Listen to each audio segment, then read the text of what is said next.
actualisé donne 164 décès dans l'épidémie de fièvre hémorragique à virus Ebola. C'est la deuxième vague de l'épidémie dans l'est du pays. Au Mexique, ce sont les migrants qui vont parler d'eux. Des milliers de Honduriens avancent vers Mexico et les États-Unis.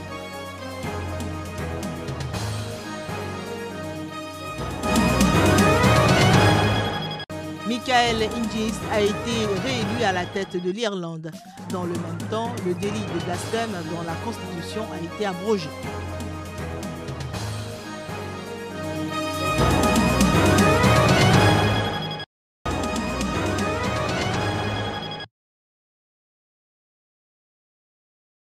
La 10e épidémie de la maladie à virus Ebola, qui s'est déclenchée dans l'est de la République démocratique du Congo, a déjà fait 164 morts.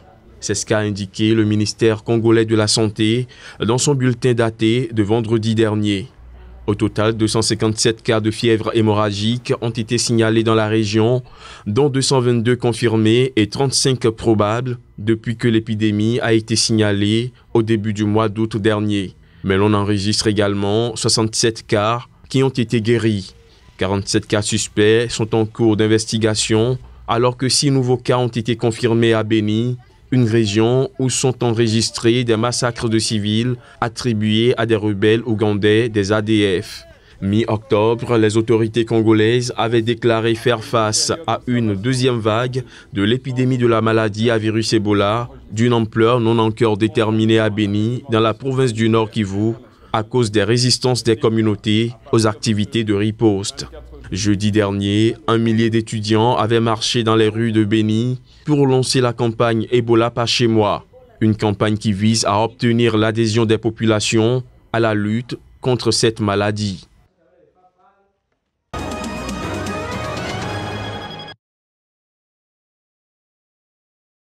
Des séances de vaccination de masse pour immuniser les enfants contre la poliomyélite.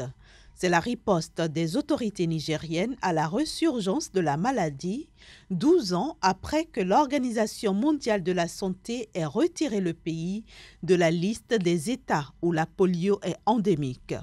Cette riposte intervient après la détection de 6 nouveaux cas de polio à Zender, deuxième région du Niger frontalière au Nigeria. L'opération est menée simultanément dans cette localité et à Maradi, Agadez et Difa par des équipes de vaccinateurs instruits pour faire du porte-à-porte dans les villes et villages, ratisser les gares routières, les écoles, les points d'eau et les marchés pour administrer par voie orale des doses de vaccins aux enfants.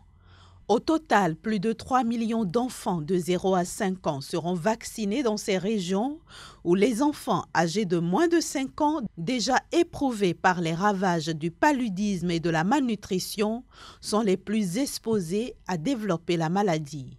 Une maladie invalidante et très contagieuse, transmissible par la salive et qui peut entraîner une paralysie touchant le plus souvent les membres inférieurs et pouvant également atteindre l'appareil respiratoire. La campagne de vaccination de masse démarrée au Niger est soutenue par l'Initiative mondiale pour l'éradication de la poliomyélite, dirigée par l'OMS, l'UNICEF et les États-Unis, qui ont déployé des moyens financiers, humains et logistiques importants.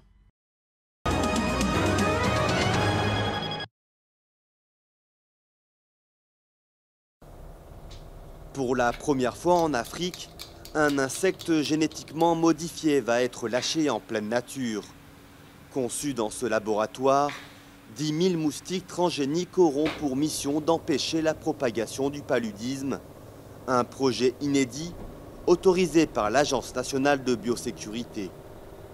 Les moustiques que nous allons lâcher sont des mâles, stériles, génétiquement modifiés. Ça veut dire en fait que quand ces mâles s'accouplent avec les femelles n'ont pas de progéniture.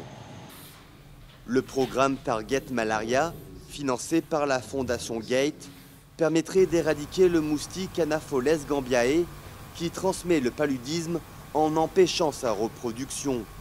Une technique qui pourrait s'étendre à d'autres villes si les résultats sont concluants. Au Burkina Faso, Le paludisme est un problème de santé publique majeur avec plus de 8 millions de cas estimés en 2016, entraînant la mort de 21 000 malades. Et l'objectif pour nous avec cette technologie, c'est quoi? C'est d'arriver à réduire la densité de façon vraiment drastique, au point en fait que même s'il y a quelques individus qui restent, c'est-à-dire que cette densité ne puisse plus permettre en fait de soutenir la transmission. Donc, et si cela peut nous permettre de sauver des millions de vies, je pense que c'est extrêmement important. Mais le lâcher de moustiques est controversé au Burkina. Le collectif citoyen pour l'agroécologie a organisé une marche pour dénoncer les répercussions sanitaires et écologiques de cette opération.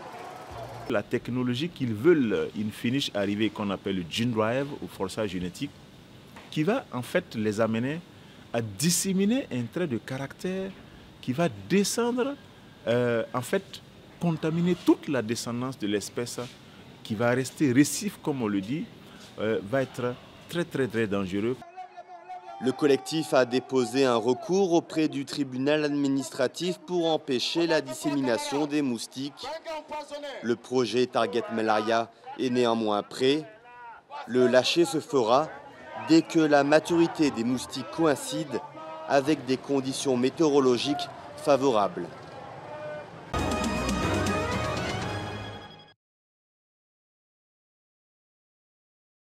Leurs réalisations auront coûté près de 14 millions d'euros. Les postes de contrôle juxtaposés de Nuépé à Kanou entre le Togo et le Ghana, situés à 30 km environ de Lomé, sont désormais fonctionnels. Financés par l'Union européenne, ils viennent renforcer le lien de coopération et faciliter les échanges commerciaux entre ces deux pays.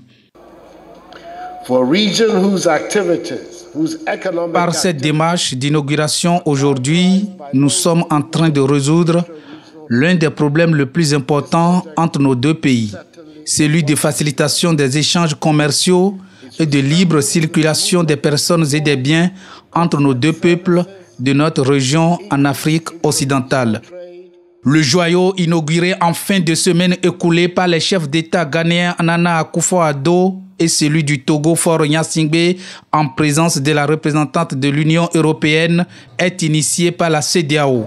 Cette cérémonie est un signe du dynamisme de notre coopération en Afrique de l'Ouest. Elle intervient en effet 3 jours après l'inauguration des postes de contrôle juxtaposés entre le Bénin et le Nigeria.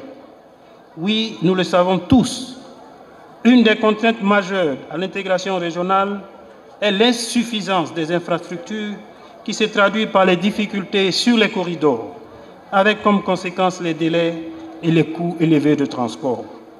Ainsi, les postes de contrôle juxtaposés de Nuépé à Kanou faciliteront en effet la libre circulation des personnes et des biens en Afrique de l'Ouest, objectif fondamental inscrit dans le traité de notre communauté par les pères fondateurs.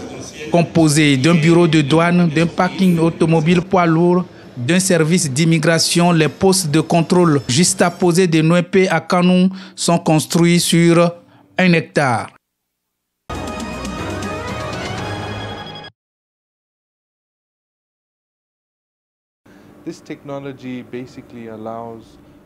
Cette technologie fonctionne lorsqu'un moustique se pose sur un mur qui a été peint avec cette peinture. Cela paralyse son système nerveux. Le moustique meurt après avoir été exposé à cette peinture pendant un certain temps.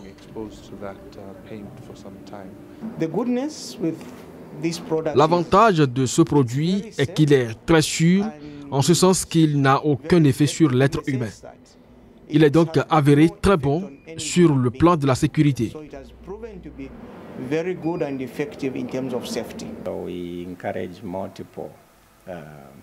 Nous encourageons donc l'utilisation d'interventions multiples ou de produits multiples parce qu'il y a tellement de moustiques qui ont des comportements différents. Donc, si nous pouvons avoir un produit capable de tuer une partie de ces moustiques, c'est une bonne chose.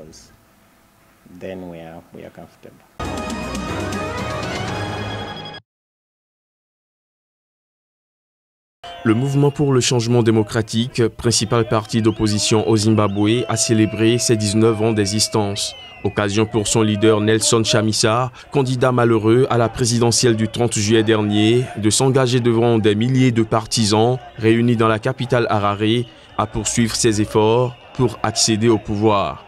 L'opposant, qui ne reconnaît toujours pas les résultats de la présidentielle, a attribué samedi les graves difficultés économiques que connaît le Zimbabwe à la crise politique provoquée par l'élection du président Emmerson Mnangagwa. Il estime que c'est parce que les problèmes politiques ne sont pas résolus que l'économie ne s'en sort pas. Je ne suis pas intéressé à travailler avec Mnangagwa dans le GNU. Comment puis-je travailler avec quelqu'un qui a perdu une élection? Mnangagwa doit diriger l'opposition maintenant pour que je prenne la position qui me revient de diriger ce pays.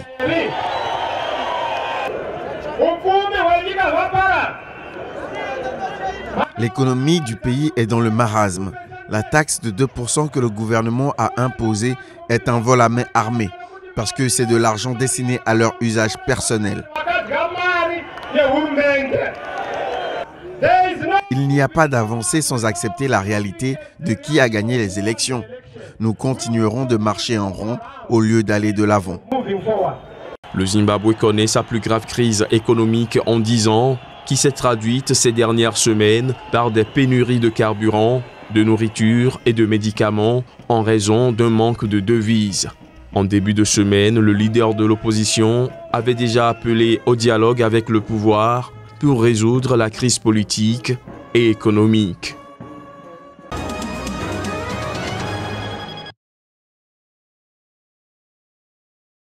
Le président mexicain avait lancé vendredi un plan baptisé « Tu es dans ta maison », un programme à travers lequel il offre aux migrants une couverture médicale, de l'éducation pour leurs enfants et du travail temporaire à condition qu'ils déposent des demandes d'asile dans les États de Chiapas et de Oaxaca, dans le sud du Mexique.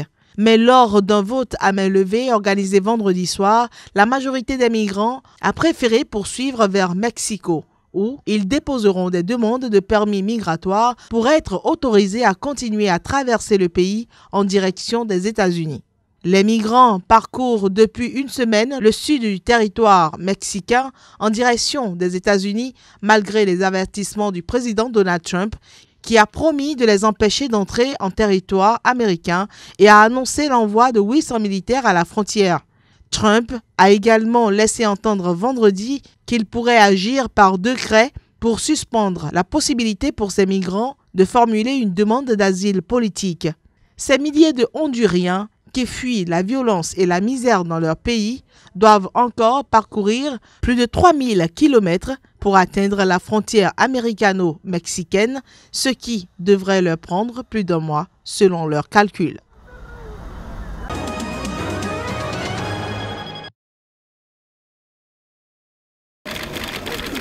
Quelques 3 200 000 d'Irlandais étaient appelés aux urnes vendredi pour dire s'ils veulent ou non maintenir le délit de blasphème dans la Constitution. L'Irlande a voté à 65% en faveur de l'abrogation du délit de blasphème de la Constitution, selon les résultats définitifs du référendum publié samedi soir. Ce scrutin est organisé en même temps que l'élection du nouveau président. 6 candidats étaient en lice, dont le président sortant, Michael Higgins, en place depuis 2011, est donné favori, qui a finalement remporté. La majorité des voix en faveur de la proposition, 435 842. Je suis fier d'être président pour vous tous et avec vous tous. J'attends avec impatience, avec joie et espoir tout ce que nous réussirons à atteindre ensemble. Un autre référendum est envisagé pour décider du sort de l'article 41.2.1 de la Constitution qui stipule que la place de la femme est au foyer, mais aucune date n'a été fixée.